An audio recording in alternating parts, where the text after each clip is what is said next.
Hello tout le monde, on se retrouve pour la 3e édition de J'irai dans votre pharmacie. Alors non, je ne tourne pas que sur Paris, mais Anaïs s'est gentiment inscrite sur mon Google Form, donc je m'exécute. Et d'ailleurs, vous êtes assez nombreux à vous être inscrits, donc patience. Rendons-nous alors à la pharmacie de la gare à Sucy-en-Brie pour aller discuter avec Anaïs et découvrir son idée, sa vision de la pharmacie. Ça y est, je suis devant la pharmacie de la gare d'Anaïs Dacosta. On est à peu près à 30 minutes de Paris, on va dire, et quelques kilomètres de la pharmacie de Roissy-en-Brie. Ça a son importance, je pense, pour sa stratégie commerciale. Allez, on va lui dire bonjour.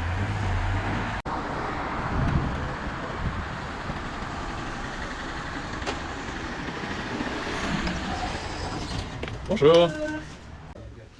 Alors, faisons un petit tour de la pharmacie. Petit espace de vente, mais tout rénové, je pense. On va aller lui en parler.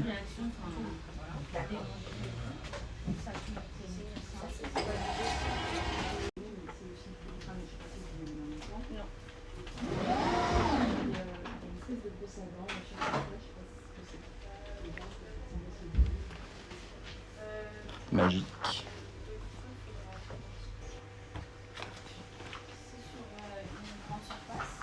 Le back-office et le stock, la réserve. Parfait. Très bien. Même la réserve, il y a les facings. On sent la maniaque. Merci Anaïs, merci de t'être inscrite. Merci à toi. Avec plaisir. Je passais dans le secteur, donc ça me fait plaisir de venir échanger un peu avec toi. Ce qui m'intéresse, c'est d'avoir ta vision de la pharmacie, d'où tu viens. Mais avant de parler de la pharmacie, justement, parler de toi. T'as quel âge? J'ai 29 ans. Ok. Et comment t'es arrivé à Sucy-en-Brie? Je suis originaire de Sucy, depuis toujours. T'es né ici? Je suis née à Champigny, mais mes parents ont toujours vécu à Sucy. D'accord. Voilà. Okay. Donc ça, c'était ta pharmacie? C'était ma pharmacie, je venais ici quand j'étais petite. Et voilà. Donc j'ai connu l'ancienne propriétaire à qui j'ai acheté. Sandrine Biget, avec qui je m'entends très bien. Il y a longtemps? Quand est-ce que tu t'es installée? Je me suis installée le 11 janvier 2023. Ok. Donc cette année, c'est tout frais. Ok, tout frais. Et elle est toute neuve, non? Tu l'as refaite? Oui, j'ai consacré tout mon mois d'août pour refaire les travaux, pour installer un robot Meditech. D'accord. Pour pouvoir également isoler ma borne de téléconsultation. Ok. Voilà. Donc tu as tout refait. T'as fermé au mois d'août? J'ai fermé tout le mois d'août. Je suis pas allée en vacances. Pharmacien de travail. C'est ça. T'as fait ta fac où? J'étais à Châtenay-Malabry. À Châtenay. Ok. Ah merde. T'as fait quoi? J'ai fait indus. T'as fait industrie? Ouais, j'ai fait industrie. C'était un choix très réfléchi parce que c'était l'industrie qui me plaisait le plus sur le papier, sur le challenge, et aussi tout le côté qualité, procédure méthodique. Et moi, je suis une personne, j'ai vraiment besoin d'avoir des objectifs à atteindre, et c'est ce que je retrouverai en industrie. Mais voilà, je me suis retrouvée en officine. C'est un peu compliqué à raconter, mais j'ai été un peu déçue de l'industrie, de toute la charge de travail que l'on met sur des jeunes pharmaciens qui arrivent sur le marché. Et voilà, j'ai voulu voir comment ça se passait en officine. J'avais également des amis qui avaient changé de filière et qui me disaient que c'était pas mal, c'était un autre rythme. On était beaucoup plus au contact des patients et qu'on avait réellement cette étiquette de docteur en pharmacie. Et, voilà. Donc l'industrie ne fait pas tant rêver que ça. Finalement non. Tu t'es reconverti assez vite? Ouais. Okay. Au bout de 2 ans, j'ai choisi de passer en officine. D'accord. Et tes premières impressions, c'est au bout de 2 ans, qu'est-ce que pour toi par rapport à l'industrie? Tu regrettes ton choix ou pas? Non, je regrette pas mon choix, ça a été très formateur, parce que j'ai eu un poste à responsabilité très vite. J'ai pu manager beaucoup de gens de différents âges, donc ça m'a permis aussi d'approfondir mon management, mais aussi axé sur le management positif. J'ai fait beaucoup de formations en industrie par rapport à ça, donc c'est super important et je pense que lorsqu'on est chef d'entreprise et qu'on a une pharmacie à gérer, le management il n'est pas négligé du tout. Si on veut garder son personnel, si on veut le fidéliser et si on veut qu'il soit à notre image. On parlait justement des équipes, de tes collaborateurs et de la fidélisation de ceux-là. Mais je voulais finir sur toi avant. Pourquoi tu as fait pharma déjà, avant même l'industrie? Pourquoi pharma? J'ai toujours aimé les sciences, les SVT, à l'école. Les maths. Médecine, J'ai eu des amis qui ont eu médecine. Dès le premier coup, moi j'ai redoublé, bon, c'est comme ça. Et j'ai vu que très vite en P2, ils étaient largués, quoi. C'était trop dur, il y avait trop de cours. En troisième année, j'en avais même qui avaient fait des Erasmus pour pouvoir sortir un peu de ce cadre très studieux, etc. Et j'ai commencé à me pencher un peu sur la pharma, j'ai fait des forums et je me suis aperçue que finalement il y avait plein de filières, il y avait plein de choses à faire, il y avait l'hôpital, exactement. Et que très vite on pouvait gagner sa vie et être indépendant, et c'est vraiment ce que je voulais. Ok. Tu gagnes ta vie en pharmacie? Actuellement non. C'est important parce qu'on se dit ok, pharmacien titulaire, ça gagne plein d'argent. Peut-être une fois que la pharmacie est remboursée. C'est ça. Mais une fois que la pharmacie est remboursée, une fois au bout de 10 ans. Voilà. C'est ça.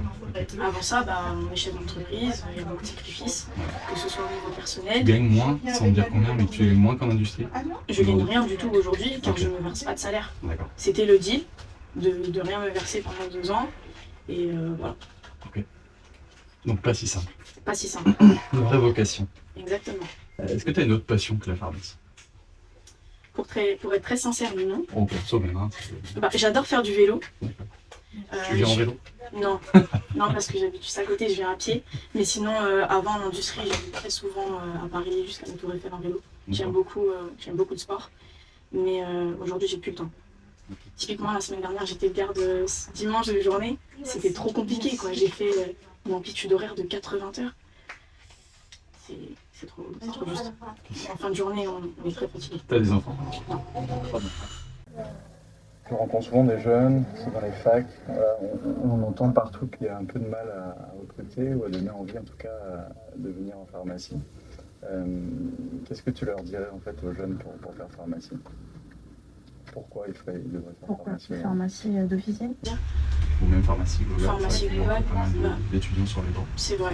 Pharmacie, c'est une très bonne filière. On a beaucoup de métiers, que ce soit en industrie, en hospitalier, en officine. On n'a que pharmacien d'officine, pharmacien adjoint.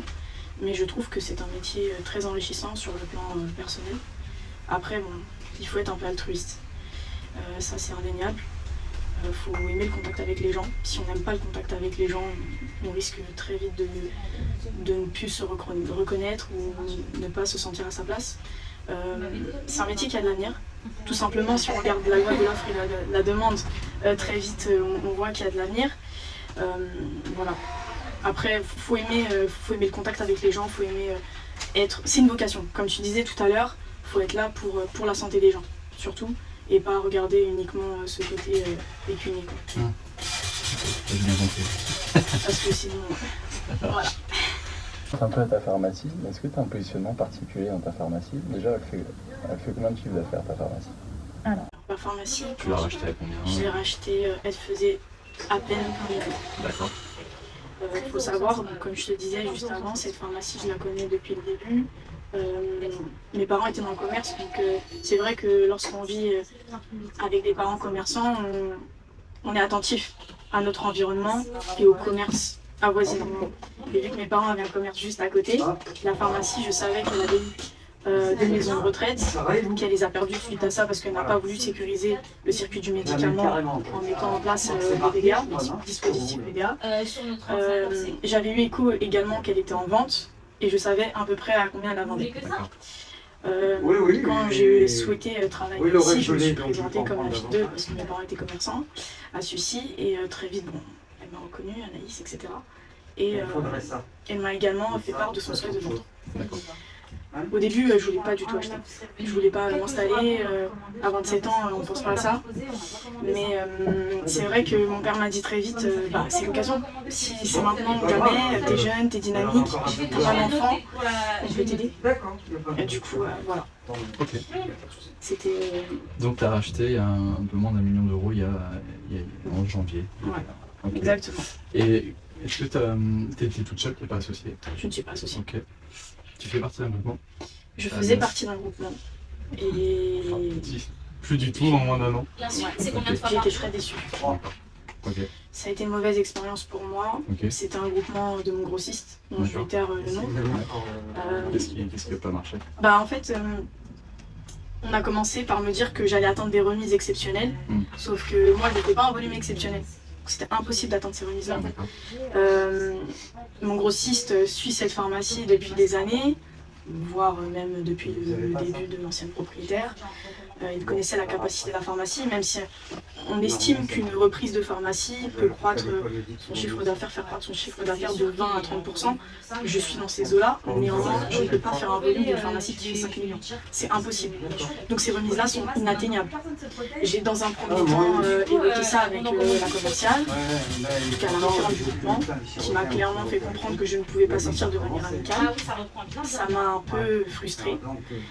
Ensuite, je lui ai prouvé par A plus B, mon côté cartésien, que ça ne marchait pas. Je n'atteignais pas les remises, donc je payais un groupement qui ne me servait à rien.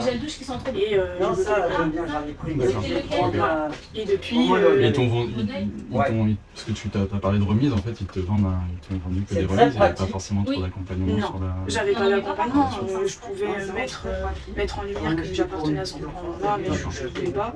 Et les remises, je ne pouvais pas les atteindre. J'avais une plateforme qui offrait des prix qui n'étaient pas intéressants. Okay. J'ai été déçue sur tous les points. D'accord. Plus de groupement. Non. T'en recherches pas? Pas pour l'instant. Okay. Qu'est-ce qui va te différencier des pharmacies autour? Déjà qu'on soit une nouvelle équipe, qu'on soit jeune, on a tous moins de 30 ans. J'ai vraiment choisi des collaboratrices. Je n'ai pas trouvé de collaborateurs malheureusement, ça aurait pu un peu temporiser la chose. J'ai choisi des collaboratrices vraiment à mon image. Elles sont très professionnelles, elles sont méthodiques, rigoureuses. J'aime quand tu peux le voir, hein, tout est carré, tout est ordonné, c'est propre. On est vraiment très rigoureuse là-dessus. Ma pharmacie, je l'ai complètement rénovée. J'offre des services que les pharmacies aux alentours n'offrent pas. J'ai installé la bande de téléconsultation en avril de cette année. C'est un réel plus. Tu t'en sers souvent, tous les jours? Oui. Tous les jours, j'ai une moyenne de 5 consultations. Okay. Téléconsultation, c'est pas négligeable. Surtout qu'aux alentours, je vais perdre 2 prescripteurs car ils partent à la retraite. Et parfois, donc, je veux bien aussi, j'aimerais vraiment insister là-dessus, ça ne remplace pas un médecin. C'est pour des petits bobos, des otites, des chalazions, des infections urinaires, et ça dépanne pas mal.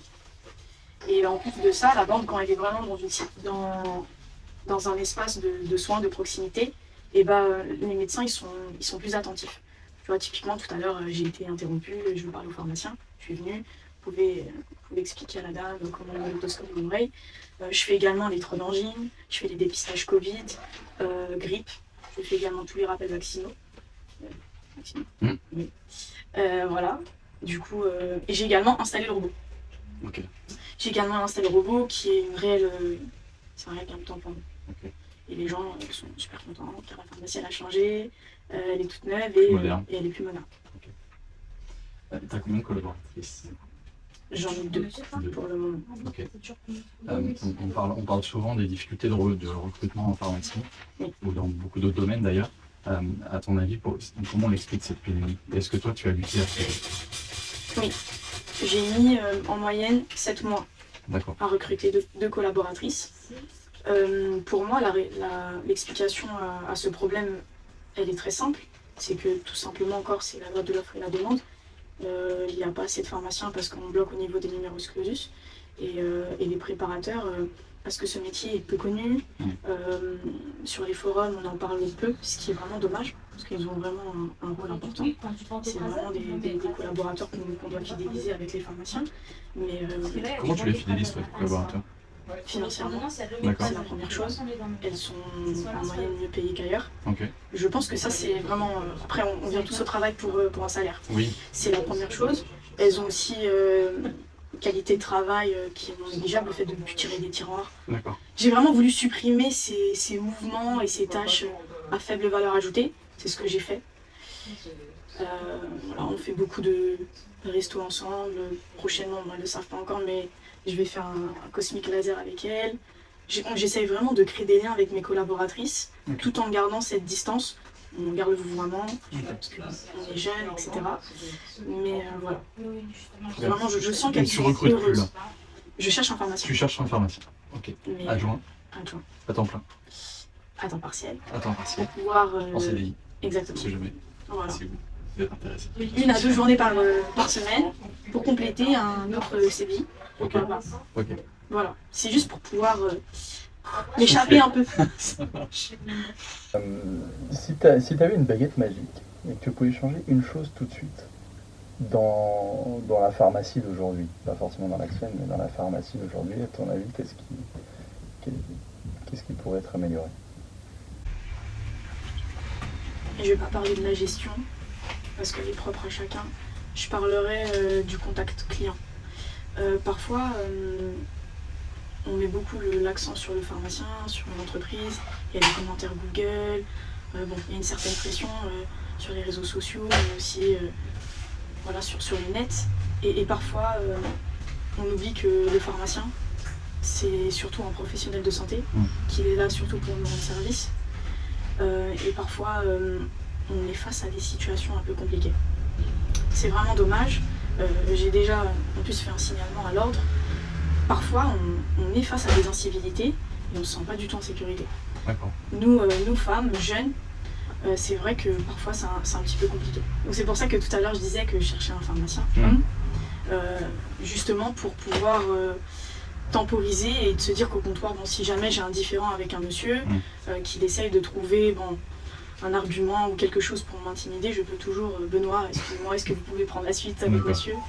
C'est vraiment ça qui est dommage parce que, typiquement, on en parlait tout à l'heure, parfois les gens ne comprennent pas les ruptures. Ouais. Et ça, leur expliquer que le fabricant ne met pas sur le marché, on sait les raisons. Nous, pharmaciens, on connaît les raisons, mais leur expliquer, c'est difficile, on n'a pas forcément le temps, le téléphone sonne, il y a du monde. Du coup, ils pensent qu'on ment,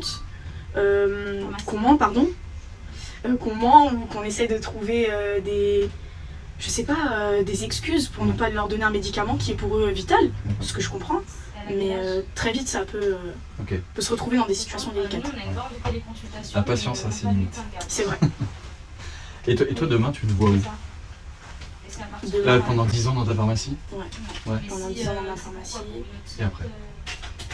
Après... Retraite? Retraite anticipée? Non, la pharmacie, pourquoi pas la mettre en gérance et pouvoir échapper. Pouvoir profiter de ma famille. Plus dans le profit que de revendre et de faire boule de neige avec une autre grosse pharma derrière et repartir encore. Et faire boule de neige, je pense que c'est pas pour moi. Ok. C'est un appareil spécial. C'est quoi ton prochain projet? Mon prochain projet, ce serait de mettre en place un dispositif PDA pour pouvoir travailler avec une maison de retraite. Ok. C'est vraiment le sujet de la semaine, voire des 3 prochains mois, et je suis en train d'étudier la faisabilité. D'accord. Tu sais que ça a un coût, et on parlait du personnel, il faudrait que je recrute une personne en plus, c'est difficile. Voilà. C'est un projet intéressant ça. J'ai entendu dire qu'il y avait un certain nombre de maisons de retraite à avoir pour que le projet commence à devenir rentable. Exactement. C'était la discussion ce matin avec mon expert comptable et il me disait que ça allait être un peu compliqué. Ah oui. Il en faut combien à peu près? Vous avez une carte d'identité? Il faut en moyenne, il me parlait d'une 1000, 2000 lits. D'accord. C'est beaucoup de maisons de retraite. C'est ça, il faut leur être très grosse. Oui. Ou sinon, faut vraiment se dédier à cette activité uniquement. D'accord. Et comment parce que ça m'intéresse, je suis en train de développer une plateforme de service pour les pharmaciens, pour qu'ils puissent trouver justement un maximum de prestataires qui tournent autour du monde de la pharmacie. Comment tu trouves aujourd'hui les acteurs de PDA? Google, PDA dispositif, je demande aussi à mes grossistes qui m'ont orienté vers une solution. Mais là, j'ai été approchée par une solution de PDA parce que c'est la maison de retraite qui l'a choisi. Ok, d'accord. Voilà. Ça marche. Comme on en parlait tout à l'heure, tu sais que j'accompagne des marques à se lancer en pharmacie tous les jours. Les places sont chères, on s'en aperçoit, vous êtes difficilement atteignables. Et si tu avais un conseil à donner aux labos qui se lancent, ce serait quoi? Ce serait peut-être de revoir un peu leur marge. Ok. Pour qu'on puisse s'offrir. Je dis pas que le petit prix doit avoir sa place. Qui dit petit prix ne dit pas mauvaise qualité ou bonne qualité, mais avoir un juste milieu pour que nous aussi, on puisse gagner notre vie, qu'on puisse rémunérer ce conseil associé et que justement, in fine, le patient soit satisfait. Et pour les marques qui ont des commerciaux, qu'est-ce que tu attends toi d'un bon commercial? qu'il n'y ait pas de remise croisée, double croisement. Parfois, on a l'impression d'être un peu ensorcelé. D'accord. Et je commence à avoir ce sentiment-là. J'avais déjà un sentiment avec un premier labo, là j'ai le sentiment avec le deuxième labo. Et dès que j'ai ce sentiment-là, j'ai quelque chose qui commence à se rendre. T'as plus envie. J'ai plus envie. T'as un commercial en tête qui t'a marqué, peut-être. Et pourquoi? Il faut que je cite la marque? Non. Pas forcément, je peux citer son nom si ça te fait plaisir, mais pourquoi est-ce que celui-ci, tu Cyril. penses à peut-être penser à celui-ci? Ouais, j'ai pensé à Cyril, c'est un monsieur personnellement super sympa. Hein. Mais oui, donc si tu fais ça, si tu m'en fais 10, bon, je te mets 10 de plus sur une autre référence, mais il faut que tu m'en fasses 20. J'ai pas aimé. Je trouve que c'est gaver la pharmacie, et surtout que c'était sur des poux. Et moi, des pouxites, pouxites non, c'est quoi le deuxième qu'on a? Apésil. Et ben j'en ai plein qui arrivent en rupture. Et je sais en rupture, en péremption. Et je sais très bien qu'il va me dire, je te les prends, mais par contre, il faut m'en faire 2 fois plus. Et c'est un cercle vicieux, ça s'arrête jamais. Je trouve pas ça correct. Okay. Et à contrario, est-ce que tu penses à un délégué avec qui tu t'entends très bien? Il y en a plusieurs. Et pourquoi? Qu'est-ce qui fait que ça marche bien avec eux? Il y en a plusieurs. Déjà, mon génériqueur numéro 1, sans dose. Tu me diras hein, s'il faut terminer. Non, tu peux le donner, ça lui fera plaisir. Il s'appelle Alexandre. Il y a vraiment un réel accompagnement avec lui. Par exemple, quand je te disais avec la maison de retraite, je l'ai appelé. Je dis écoute Alexandre, dis-moi si toi, de ton côté avec sans dose, tu peux m'aider, tu peux m'accompagner là-dessus. Il m'a dit non, mais il m'a apporté des solutions. Il m'a dit essaye de voir avec ton grossiste pour faire une avance de remise. Essaye de voir pour avoir un étalement. J'ai vraiment un réel accompagnement et je sais que si j'ai besoin d'aide, si j'ai la simple question, ce sera vraiment de manière bienveillante. Mais bon, mais comme ça, il y en a plein. Il y a Arco Pharma, Elsa, il y a Innovance avec Annie qui est vraiment super, avec qui on a, on a des vraiment, quand il te facilite, c'est un commercial qui te plaît, c'est le commercial qui va te faciliter le quotidien, la vie et qu'il soit assez flexible. Qu'il soit flexible, qu'il soit super réactif, super SMS. Ok. Parce que parfois, on fait envoyer des mails à la centrale. Bon, si on a un commercial devant nous qui est cool. Un patron de secteur, vraiment qui gère son secteur. C'est super important. Je suis d'accord. Parfait. Écoute, j'ai pas d'autres questions. Je sais pas si tu veux rajouter quelque chose toi. Non, sinon on va faire une. Assez complet. On se dit au revoir. Allez, on se dit au revoir. Merci Anaïs. beaucoup, à bientôt. Merci d'avoir à très vite. Et ben avec plaisir. Merci. Et on se tient au courant. Ça y est, 3e épisode terminé. J'espère que ça vous a plu. Encore un profil assez différenciant, hein, un industriel qui s'est reconverti, assez jeune, 29 ans. Donc plein de bonnes choses qui en ressortent. N'hésitez pas à commenter, à partager les vidéos, à vous inscrire si ça vous intéresse que je passe pour nous donner votre vision de la pharmacie, votre parcours, qui vous êtes. Vous inquiétez pas, ça intéresse beaucoup de monde, plus que vous pensez. Allez, on se dit à très vite pour le 4e épisode de J'irai dans votre pharmacie. Allez, à bientôt.